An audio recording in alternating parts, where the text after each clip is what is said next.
శ్రీ సాయినాథాయ నమః. శ్రీ సాయి సచ్చరిత్రము 43-44 అధ్యాయములు. బాబా సమాధి చెందుట, సన్నాహము, సమాధి మందిరము, ఇటుకురాయి విరుగుట, 72 గంటల సమాధి, జోగు యొక్క సన్యాసము, అమృతము వంటి బాబా పలుకులు. 43 మరియు 44 అధ్యాయములు కూడా బాబా శరీరత్యాగము చేసిన కథనే వర్ణించినవి కనుక వాటిని ఒక చోట చేర్చుట జరిగినది. ముందుగా సన్నాహము.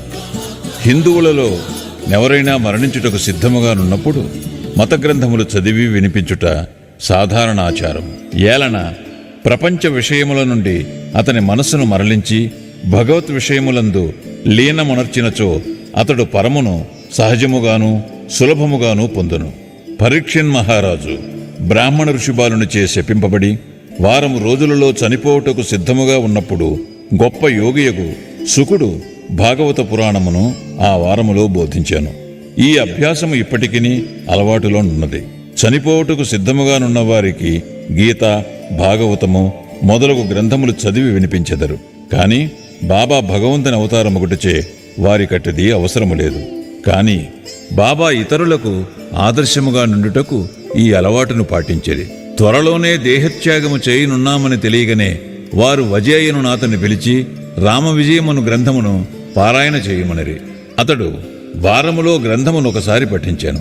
తిరిగి దానిని చదువుమని బాబా ఆజ్ఞాపించగా అతడు రాత్రింబవళ్లు దానిని చదివి 3 దినములలో 2వ పారాయణము పూర్తి చేశాను. ఈ విధముగా 11 దినములు గడిచాను. అతడు తిరిగి 3 రోజులు చదివి అలసిపోయాను. బాబా అతనికి సెలవిచ్చి పొమ్మనెను.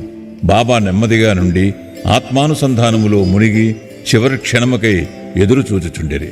2-3 దినములు ముందు నుండి బాబా గ్రామము బయటకు పోవుట, భిక్షాటనము చేయుట మొదలుగునవి మాని మసీదులో కూర్చుండిరి. చివరి వరకు బాబా చైతన్యముతో నుండి అందరికీ ధైర్యముగా నుండుడని సలహా ఇచ్చిరి. వారెప్పుడు పోయేదరో ఎవరికీ తెలియనేయలేదు. ప్రతిదినము కాకాసాహెబ్ దీక్షిత్, శ్రీమాన్ బూటీయు వారితో కలిసి మసీదులో భోజనము చేయుచుండెడివారు. ఆనాడు అనగా 1918 అక్టోబర్ 15వ తారీఖు హారతి పిమ్మట వారిని వారి వారి బసలకు పోయి భోజనము చేయమనిరి. అయినను లక్ష్మీబాయి సిందే, బాగోజీ సిందే, బయాజీ, లక్ష్మణ్ బాలా సింపి, నానాసాహెబ్ నిమోన్కర్ అక్కడనే యుండిరి. దిగువ మెట్ల మీద శ్యామ కూర్చుని యుండెను. లక్ష్మీబాయి సిందేకు 9 రూపాయలను దానము చేసిన పిమ్మట బాబా తనకు ఆ స్థలము బాగా లేదనియు అందుచేత తనను రాతితో కట్టిన బూటీ మేడలోనికి తీసుకుని పోయిన అతడ బాగుగా నుండుననియు చెప్పాను. ఈ తుది పలుకులాడుచు బాబా బయాజీ తాత్యాకోతేపై ఉరిగి ప్రాణములు విడిచెను. బాగోజీ దీనిని కనిపెట్టి దిగువ కూర్చునియున్న నానాసాహెబ్ నిమోన్కర్కు ఈ సంగతి చెప్పాను. నానాసాహెబ్ నీళ్లు తెచ్చి బాబా నోటిలో పోశాను. అవి బయటికి వచ్చాను. అతడు బిగ్గరగా "ఓ దేవా" అని అరిచాను. అంతలో బాబా కండ్లు తెరిచి మెల్లగా "ఆ" అనెను. బాబా తన భౌతిక శరీరమును విడిచిపెట్టెనని తేలిపోయాను. బాబా సమాధి చెందెనను సంగతి సిరిడీ గ్రామములో కార్చిచ్చువలే వ్యాపించాను. ప్రజలందరూ, స్త్రీలు, పురుషులు, బిడ్డలు మసీదుకు పోయి ఏడ్వసాగిరి. కొందరు బిగ్గరగా ఏడ్చిరి, కొందరు వీధులలో నేర్చుచుండిరి, కొందరు తెలివి తప్పిపడిరి. అందరి కండ్ల నుండి నీళ్లు కాలువల వలె పారుచుండెను. అందరూ విచారగ్రస్తులయ్యిరి. కొందరు సాయిబాబా చెప్పిన మాటలు జ్ఞాపకము చేసుకున్న మొదలిడిరి. మునుముందు 8 ఏండ్ల బాలునిగా ప్రత్యక్షమయ్యేదనని బాబా తమ భక్తులతో చెప్పిరని ఒకరనిరి. ఇవి యోగీశ్వరుని వాక్కులు గనక ఎవ్వరునూ సందేహింపనక్కరలేదు. ఏలన కృష్ణావతారములో శ్రీ మహావిష్ణువు ఈ కార్యమే వనర్చెను. సుందర శరీరముతో ఆయుధములు గల చతుర్భుజములతో శ్రీకృష్ణుడు దేవకీదేవికి కారాగారమున 8 ఏండ్ల బాలుడుగానే ప్రత్యక్షమయ్యను.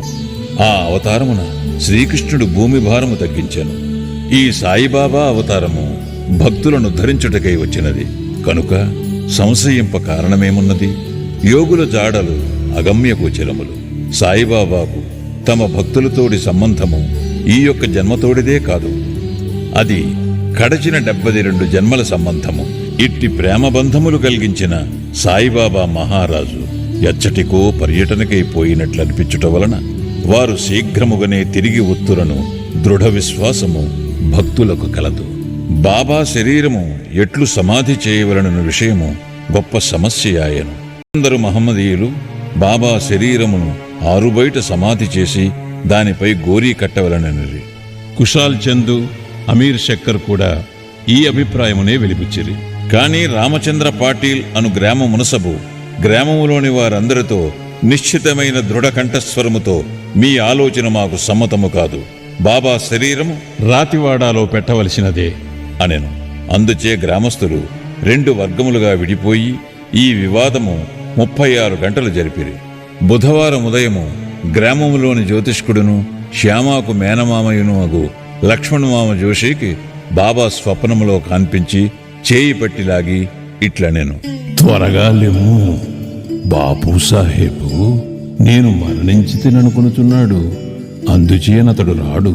నీవు పూజ చేసి కాకడా హారతిని ఇమ్ము. లక్ష్మణమామ సనాతనాచార పరాయణుడైన బ్రాహ్మణుడు. ప్రతిరోజు ఉదయము బాబాను పూజించిన పిమ్మట తక్కిన దేవతలను పూజించుచుండెడివాడు. అతనికి బాబా యందు పూర్ణ భక్తి విశ్వాసములు ఉండెను. ఈ దృశ్యమును చూడగానే పూజా ద్రవ్యముల పళ్ళెమును చేత ధరించి మౌల్వీలు ఆటంకపరచుచున్నను పూజను హారతిని చేసిపోయాను. మిట్ట మధ్యాహ్నము బాపూసాహెబ్ జోగ్ పూజా ద్రవ్యములతో అందరితో మామూలుగా వచ్చి మధ్యాహ్న హారతిని నెరవేర్చెను. బాబా తుది పలుకులను గౌరవించి ప్రజలు వారి శరీరమును వాడాలో ఉంచుటకు నిశ్చయించి అచటి మధ్యభాగమును త్రవ్వుట ప్రారంభించిరి. మంగళవారము సాయంకాలము రహతా నుండి సబ్ ఇన్స్పెక్టర్ వచ్చెను. ఇతరులు తక్కిన స్థలముల నుండి వచ్చిరి. అందరూ దానిని ఆమోదించిరి. ఆ మరుసటి ఉదయము అమీర్భాయ్ బొంబాయి నుండి వచ్చెను. కోపర్గాము నుండి మామల్తదారు వచ్చెను. ప్రజలు భిన్నాభిప్రాయములతో ఉన్నట్లు తోచెను. కొందరు బాబా శరీరమును బయటనే సమాధి చేయవలనని పట్టుబట్టిరి. కనుక మామల్తదారు ఎన్నిక ద్వారా నిశ్చయించవలనని అనెను. వాడాను ఉపయోగించుటకు 2 రెట్ల కంటే ఎక్కువ ఓట్లు వచ్చెను. అయినప్పటికీ జిల్లా కలెక్టర్తో సంప్రదించవలనని అతడనెను. కనుక కాకాసాహెబ్ దీక్షిత్ అహ్మద్నగర్ పోవుటకు సిద్ధపడెను. ఈ లోపల బాబా ప్రేరేపణ వల్ల 2వ పార్టీ యొక్క మనస్సు మారెను. అందరూ ఏకగ్రీవముగా బాబాను వాడాలో సమాధి చేయుటకు అంగీకరించిరి. బుధవారము సాయంకాలము బాబా శరీరమును ఉత్సవముతో వాడాకు తీసుకుని పోయిరి. మురళీధరుని కొరకు కట్టిన చోట శాస్త్రోక్తముగా సమాధి చేసిరి. యథార్థముగా బాబాయే మురళీధరుడు. వాడా దేవాలయమయ్యను. అది ఒక పూజామందిరమాయను. అనేక మంది భక్తులచ్చటికి పోయి శాంతి సౌఖ్యములు పొందుచున్నారు. ఉత్తర క్రియలు బాలాసాహెబ్ బాటే ఉపాసిని బాబా నెరవేర్చిరి. ఉపాసిని బాబా బాబాకు గొప్ప భక్తుడు. ఈ సందర్భములో ఒక విషయము గమనించవలను. ప్రొఫెసర్ నార్కే కథనము ప్రకారము బాబా శరీరము 36 గంటలు గాలి పట్టినప్పటికీ అది బిగిసిపోలేదు. అవయవములన్నీ సాగుచుండెను. వారి కఫనీ చింపకుండా సులభముగా తీయగలిగిరి. ఇటుకరాయి విరుగుట. బాబా భౌతిక శరీరమును విడుచుటకు కొన్ని దినముల ముందు ఒక దుశ్శకనమయ్యను. మసీదులో ఒక పాత ఇటుకయుండెను. బాబా దానిపై చేయి వేసి ఆనుకొని కూర్చుండువారు. రాత్రులందు దానిపై ఆనుకొని ఆసనస్థులగుచుండిరి. అనేక సంవత్సరములిట్లు గడిచెను.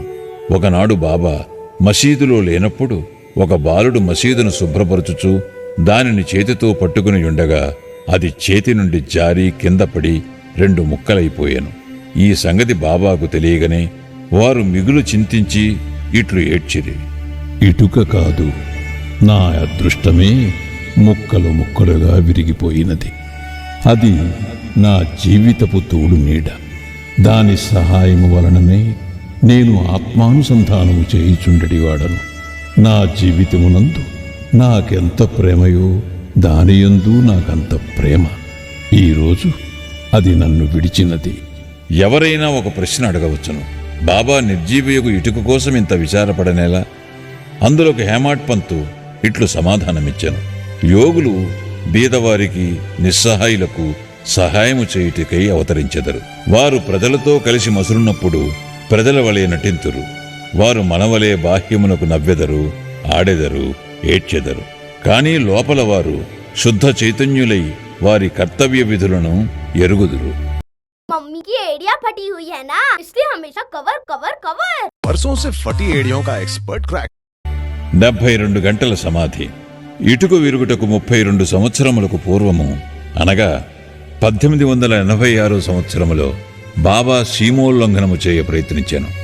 ఒక మార్గశిర పౌర్ణమి నాడు బాబా ఉబ్బసము వ్యాధితో మిక్కిలి బాధపడుచుండాను.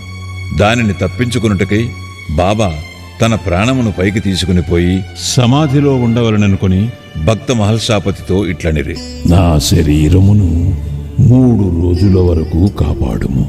నేను తిరిగి వచ్చినట్లయినా సరే, లేని ఎడల నా శరీరమును ఎదురుగా ఉన్న ఖాళీ స్థలములో పాతిపెట్టి గుర్తుగా 2 జెండాలను పాతుము అని స్థలమును చూపిరి. ఇట్లనుచూ రాత్రి 10 గంటలకు బాబా క్రింద కూలెను. వారి ఊపిరి నిలిచిపోయాను. వారి నాడి కూడా ఆడకుండెను.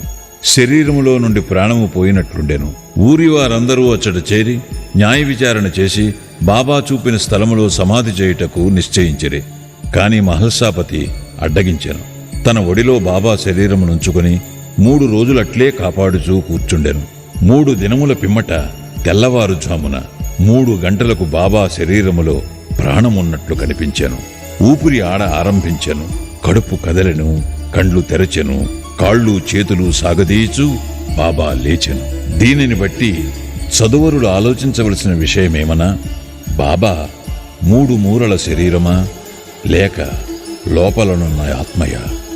పంచభూతాత్మకమగు శరీరము నాశనమగు.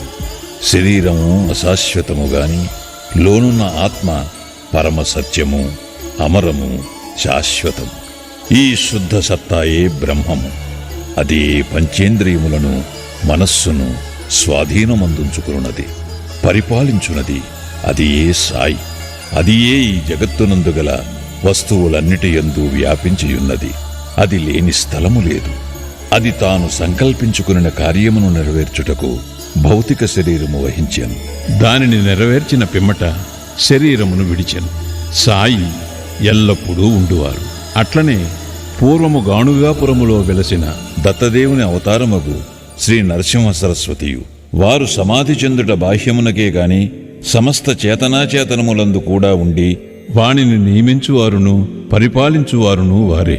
ఈ విషయము ఇప్పటికిని సర్వస్వ శరణాగతి చేసిన వారికిని మనస్ఫూర్తిగా భక్తితో పూజించు వారికిని అనుభవనీయమైన సంగతి. ప్రస్తుతము బాబా రూపము చూడ వీలు లేనప్పటికీ మనము షిరిడీకి వెళ్ళినచో వారి జీవితమెత్తు పటము మసీదులోనున్నది. దీనిని శ్యామరావు జైకర్ అను గొప్ప చిత్రకారుడును బాబా భక్తుడను వ్రాసియున్నాడు. భావుకుడు భక్తుడునైన ప్రేక్షకునికి ఈ పటము ఈనాటికినీ బాబాను భౌతిక శరీరముతో చూచినంత తృప్తి కలుగు చెయ్యను. బాబాకు ప్రస్తుతము భౌతిక శరీరము లేనప్పటికీ వారక్కడనే కాక ప్రతి చోటను నివసించుచు పూర్వము వలనే తమ భక్తులకు మేలు చేయుచున్నారు. బాబా వంటి యోగులు ఎన్నడూ మరణించరు. వారు మానవులోలే కనిపించినను నిజముగా వారే దైవము. బాపు సాహెబ్ జోగు సన్యాసము. జోగు సన్యాసము పుచ్చుకొనిన కథతో హేమాడ్ పంతు ఈ అధ్యాయమును ముగించుచున్నారు. సఖారాం హరి ఉరఫ్ బాపు సాహెబ్ జోగ్ పూణే నివాసియకు సుప్రసిద్ధ వార్కరి విష్ణుబువా జోగ్ గారికి చిన్నాయన. 1909వ సంవత్సరమున సర్కారు ఉద్యోగము నుండి విరమించిన తరువాత భార్యతో షిరిడీకి వచ్చి నివసించుచుండెను. వారికి సంతానము లేకుండెను. భార్యాభర్తలు బాబాను ప్రేమించి బాబా సేవయందే కాలమంతయు గడుపుచుండెరి. మేఘశ్యాముడు చనిపోయిన పిమ్మట బాపుసాహెబ్ జోగ్ మసీదులోనూ చావడిలోనూ కూడా బాబా మహాసమాధి పొందు వరకు హారతి ఇచ్చుచుండెను. అదీనూగాక ప్రతిరోజు సాఠేవాడాలో జ్ఞానేశ్వరియు ఏకనాథ భాగవతమును చదివి వినవచ్చిన వారందరికీ బోధించుచుండెను. అనేక సంవత్సరములు సేవ చేసిన పిమ్మట జోగ్ బాబాతో, నేనిన్నాళ్ళు నీ సేవ చేసి తిని నా మనసు ఇంకనూ శాంతము కాలేదు. యోగులతో సహవాసము చేసినను నేను బాగు కాకుండుటకు కారణమేమి? ఎప్పుడు కటాక్షించెదవు అనెను. ఆ ప్రార్థన విని బాబా, కొద్ది కాలములో నీ దుష్కర్మల ఫలితము నశించును, నీ పాపపుణ్యములు భస్మమగును. ఎప్పుడు నీవు అభిమానమును పోగొట్టుకుని మోహమును రుచిని జయించెదవో ఆటంకములన్నిటినీ కడచెదవో, హృదయపూర్వకముగా భగవంతుని సేవించుచు సన్యాసమును పుచ్చుకొనదెవో, అప్పుడు నీవు ధన్యుడు అయ్యెదవు అనిరి. Imagine this on your resume, a certified expert in ChatGPT and AI tools. కొద్ది కాలము పిమ్మట బాబా పలుకులు నిజమాయెను. అతని భార్య చనిపోయెను. అతనికి ఇంకొక అభిమానమేదియూ లేకుండటచే అతడు స్వేచ్ఛాపరుడై సన్యాసమును గ్రహించి తన జీవిత పరమావధిని పొందెను. అమృతతుల్యమగు బాబా పలుకులు. దయాదాక్షిణ్యమూర్తియగు సాయిబాబా పెక్కుసారుడు మసీదులో ఈ దిగువ మధురవాక్యములు పలికిరి. ఎవరైతే నన్ను ఎక్కువగా ప్రేమించెదరో వారు ఎల్లప్పుడూ నన్ను దర్శించెదరు. నేను లేక ఈ జగత్తంతయు వారికి శూన్యము. నా కథలు తప్ప మరేమియూ చెప్పడు. సదా నన్నే ధ్యానము చేయును. నా నామమునే ఎల్లప్పుడూ జపించుచుండును. ఎవరైతే సర్వస్వ శరణాగతి చేసి నన్నే ధ్యానింతురో వారికి నేను రుణస్థుడను. వారికి మోక్షమునిచ్చి వారి రుణము తీర్చుకొనెదను. ఎవరైతే నన్నే చింతించుచు నా గూర్చియే దీక్షతో నుందురో, ఎవరైతే నాకర్పించనిదే ఏమీయూ తినరో అట్టి వారిపై నేను ఆధారపడి యుందును. ఎవరైతే నా సన్నిధానమునకు వచ్చెదరో వారు నది సముద్రములో కలిసిపోయినట్లు నాలో కలిసిపోదురు. కనుక నీవు గర్వము అహంకారము లేశమైన లేకుండా నీ హృదయములో ఉన్న నన్ను సర్వస్వ శరణాగతి వేడవలెను. నేననగానెవ్వరో సాయిబాబా ఎన్నోసార్లు బోధించిరి. వారిట్లనిరి, నన్ను వెతుకుటకు నీవు దూరముగా కాని మరెచ్చటికీ గాని పూనక్కరలేదు. నీ నామము నీ ఆకారము విడిచినచో నీలోనే గాక అన్ని జీవులలోనూ చైతన్యము లేదా అంతరాత్మయని ఒకటుండును. అదే నేను. దీనిని నీవు గ్రహించి నీలోనే కాక అన్నిటిలోనూ నన్ను చూడుము. దీనిని నీవు అభ్యసించినచో సర్వవ్యాపకత్వం అనుభవించి నాలో ఐక్యము పొందెదవు. హేమాడ్ పంతు చదువరులకు ప్రేమతో నమస్కరించి వేడునదేమనగా, వారు వినయ విధేయతలతో దైవమును, యోగులను, భక్తులను ప్రేమింతురుగాక. బాబా పెక్కుసారులు, ఎవరైతే ఇతరులను నిందించెదరో వారు నన్ను హింసించిన వారగుదురు. ఎవరైతే బాధలనుభవించెదరో ఓర్చుకొందురో వారు నాకు ప్రీతి గూర్చెదరు అని చెప్పిరి కదా. బాబా సర్వవస్తు జీవ సముదాయములో ఐక్యమయ్యున్నారు. భక్తులకు నలుప్రక్కలా నిలిచి సహాయపడెదరు. సర్వజీవులను ప్రేమించుట తప్ప వారు మరేమియూ కోరరు. ఇట్టి శుభమైన పరిశుభ్రమైన అమృతము వారి పెదవుల నుండి స్రవించుచుండెను. హేమాడ్ పంతు ఇట్లు ముగించుచున్నారు. ఎవరు బాబా కీర్తిని ప్రేమతో పాడెదరో, ఎవరు దానిని భక్తితో వినెదరో ఉభయులను సాయితో ఐక్యమగుదురు. శ్రీ సాయినాథాయ నమః. 43, 44 అధ్యాయములు సంపూర్ణము.